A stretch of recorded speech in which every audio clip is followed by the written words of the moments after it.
अब हुई है कटनी की रहने वाली 28 साल की मासूम अर्चना तिवारी, जो इंदौर में पढ़ाई कर रही थी और सिविल जज बनने का सपना देख रही थी। लेकिन रक्षाबंधन के दिन जब वो अपने घर वापस लौट रही थी, तभी वो सफर के दौरान ही अजीबोगरीब तरीके से गुम हो गई। ये घटना न सिर्फ उनके परिवार के लिए बल्कि पूरे इलाके के लिए भी एक बेहद चिंताजनक विषय बन गई है, क्योंकि इस मामले में अब तक कोई भी स्पष्ट सुराग नहीं मिला है। अर्चना तिवारी, मैं आपको बताऊं, कटनी जिले के मंगल नगर की रहने वाली हैं और पिछले 8 महीने से इंदौर में रहकर सिविल जज की तैयारी कर रही थी, साथ ही कोर्ट में प्रैक्टिस भी कर रही थी। वो पढ़ाई में शुरू से ही बेहद होशियार रही हैं। एलएलएम की पढ़ाई पूरी करने के बाद उन्होंने जबलपुर हाई कोर्ट में 3 साल तक प्रैक्टिस की।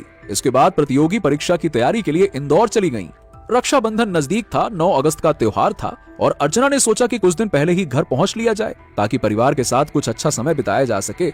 इसीलिए उन्होंने 7 अगस्त की शाम को इंदौर से कटनी के लिए टिकट लिया और यात्रा शुरू की। वो नर्मदा एक्सप्रेस यानी कि Indore Bilaspur express train number 18233 के B3 AC कोच में सीट नंबर 3 पर सवार हुई। उनके परिचितों और परिजनों को यकीन था कि AC का टिकट है तो सुरक्षित है, कोई दिक्कत नहीं है, अगले दिन वो आराम से घर पहुंच जाएंगी।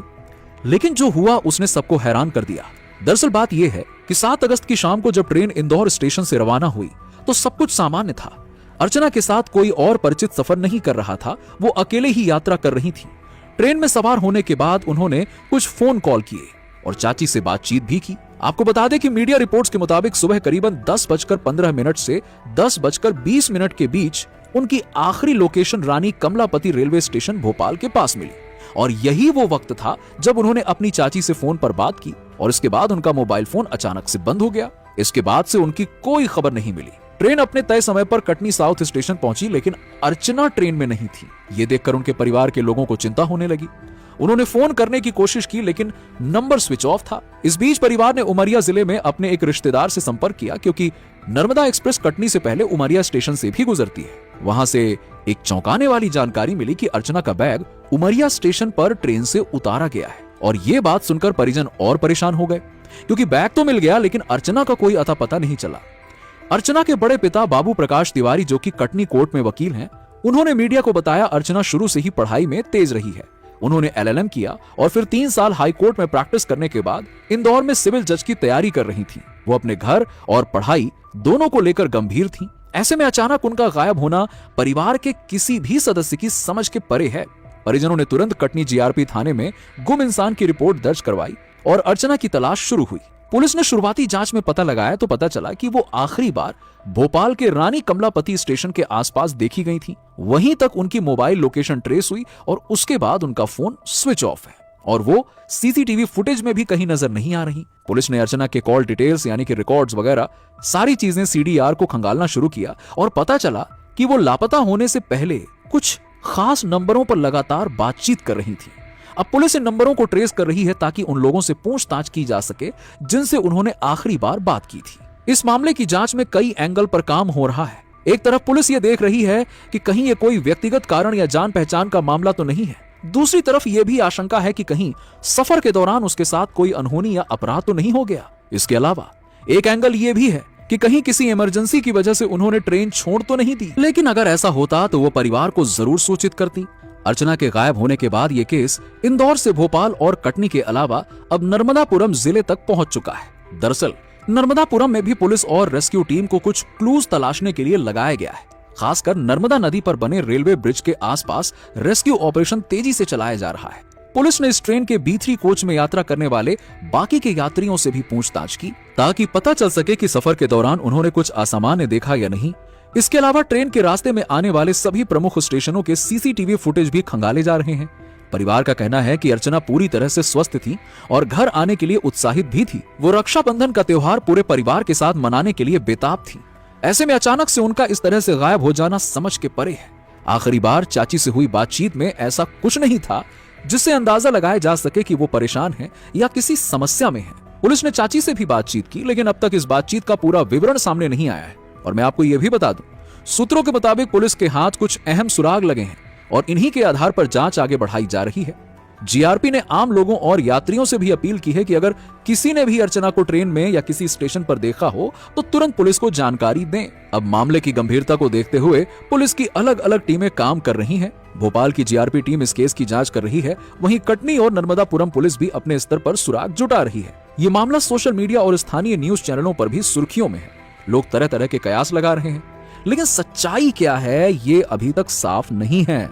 अर्चना के बैग का उमरिया में मिलना भी एक पहेली बन गया है, क्योंकि बैग का वहां होना इस बात का संकेत देता है कि वो ट्रेन के उमरिया पहुंचने से पहले ही गायब हो गई होंगी। लेकिन फिर उनका आगे क्या हुआ, इसका कोई जवाब किसी के पास नहीं है। अब जैसे जैसे वक्त बीत रहा है, अर्चना तिवारी के लापता होने का मामला और पेचीदा होता जा रहा है। पुलिस की शुरुआती जांच के बाद अब यह साफ हो चुका था कि यह सिर्फ एक साधारण गुमशुदगी का मामला नहीं है, बल्कि इसके पीछे कोई गहरी कहानी छुपी हो सकती है। कॉल डिटेल्स की रिपोर्ट में जिन नंबरों का जिक्र आया था, उसमें से कुछ ऐसे थे जिन पर उन्होंने लगातार कई बार बातचीत की थी। इनमें से एक नंबर तो भोपाल का था और दूसरा नर्मदापुरम के इलाके से जुड़ा हुआ निकला। पुलिस ने इन दोनों नंबरों के मालिकों को खोजने के लिए अलग अलग टीमें भेजी हैं।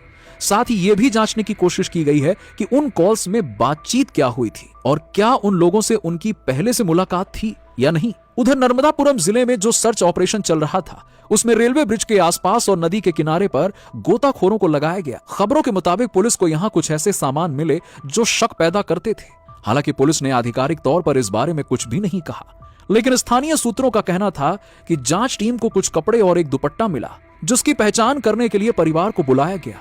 इस बीच रेस्क्यू टीम को नदी में भी तलाश करने का निर्देश दिया गया, क्योंकि संभावना थी कि अगर किसी हादसे में अर्चना नदी में गिरी हो तो कोई तो सुराग मिलेगा।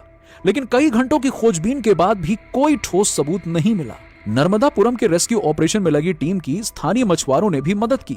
मछुआरों ने बताया कि जिस दिन अर्चना लापता हुई थी, उसी दिन रात में रेलवे ब्रिज के पास कुछ हलचल देखी गई थी। हालांकि अंधेरा होने के कारण वो साफ नहीं देख पाए कि वहां हो क्या रहा था। पुलिस ने इस बयान को भी जांच में शामिल किया और रात में ड्यूटी पर तैनात रेलवे पुलिस कर्मियों से पूछताछ भी की गई। इधर मामले की चर्चा बढ़ते ही मध्य प्रदेश के कई महिला संगठनों ने भी इस घटना पर चिंता जताई और पुलिस से मांग की कि जांच में किसी भी तरह की देर ना की जाए। वहीं कटनी के लोगों ने कैंडल मार्च निकाला और अर्चना की सुरक्षित वापसी की दुआ की। रेलवे स्टेशन से लेकर अर्चना के घर तक लोगों की भीड़ उमड़ पड़ी और हर कोई यही कह रहा था कि एक होनहार लड़की का इस तरह से गायब हो जाना समाज के लिए एक सवाल है। जांच का दायरा अब सिर्फ रेल मार्ग तक सीमित नहीं था। पुलिस ने इंदौर में भी उनके हॉस्टल और कोचिंग सेंटर की जांच की। उनके कमरे से कोई संदिग्ध चीज तो नहीं मिली, लेकिन लैपटॉप और डायरी को जब्त कर लिया गया ताकि देखा जा सके कि क्या उसमें कोई ऐसी एंट्री है जो उनके गायब होने से जुड़ी हो। उनके दोस्तों और सहपाठियों से भी पूछताछ की गई, जिनमें से किसी ने भी ये नहीं कहा कि वो किसी परेशानी में थी। उल्टा सभी ने यही बताया कि वो तो रक्षाबंधन को लेकर खुश थी। समय बीतने के साथ ये केस और भी दबाव में आ गया, क्योंकि मीडिया की निगाहें भी इस पर हैं और हर दिन एक नई थियरी सामने आ रही है। पुलिस अब मोबाइल सर्विलांस की मदद से उन सभी जगहों को ट्रैक कर रही है जहां अर्चना के फोन की सिग्नल की गतिविधि मिली थी। इस तकनीकी जांच से उम्मीद थी कि कोई न कोई धागा जरूर हाथ लगेगा, लेकिन जितना समय गुजर रहा है उतनी ही ये चिंता भी बढ़ रही है कि कहीं अर्चना के साथ कुछ बुरा तो नहीं हो गया।